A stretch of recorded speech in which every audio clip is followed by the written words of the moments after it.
بسم الله الرحمن الرحیم. معرفی کردن.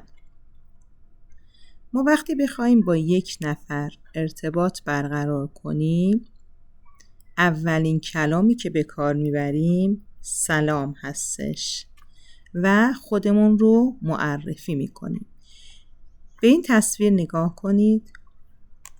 این فرد خواهد خودش رو معرفی کنه، میگه سلام، اسم من حسین است.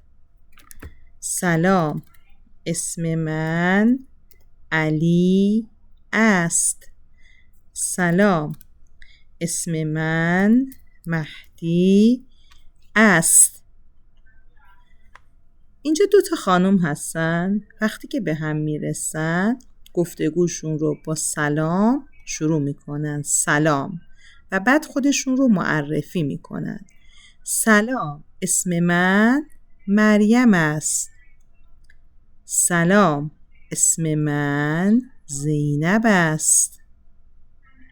یا این 2 آقا وقتی به هم میرسن با سلام گفتگوشون رو شروع میکنن و خودشون رو معرفی میکنن. سلام، اسم من محمد است. سلام، اسم من احمد است. این جملاتی رو که من خوندم در حالت نوشتاری و خوانداری بود. ما در آموزش زبان فارسی باید مهارت گفتگو کردن رو هم یاد بگیریم و در صحبت کردن و مکالمه روزانه به صورت محاوره صحبت کنیم. منظور از محاوره چی هستش؟ این جمله رو دقت کنید. اینجا میگه سلام، اسم من مریم است. این در حالت نوشتاری و خوانداری هست.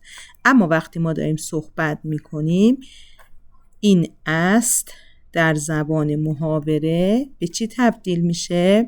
به مریمه. سلام، اسم من مریمه. سلام، اسم من مریمه. یا جمله بعدی در حالت نوشتاری و خوانداری میگیم اسم من زینب است، اما در زبان محاوره میشه چی؟ سلام، اسم من زینبه. این از به ا تبدیل میشه. سلام، اسم من زینبه. یا این جمله سلام، اسم من محمد است. این است در زبان گفتگو به چی تبدیل میشه؟ سلام، اسم من محمده.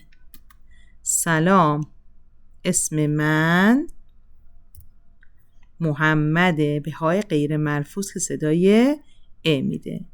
سلام، اسم من احمده. پس ما در زبان فارسی باید در حالت گفتگو به صورت محاوره صحبت کنیم.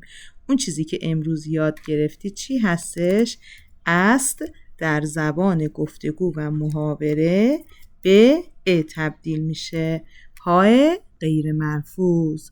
سلام، اسم من حسینه. سلام، اسم من علیه. حالا شما خودتون رو معرفی کنید و برای من وایس بفرستید. موفق و مؤید باشید.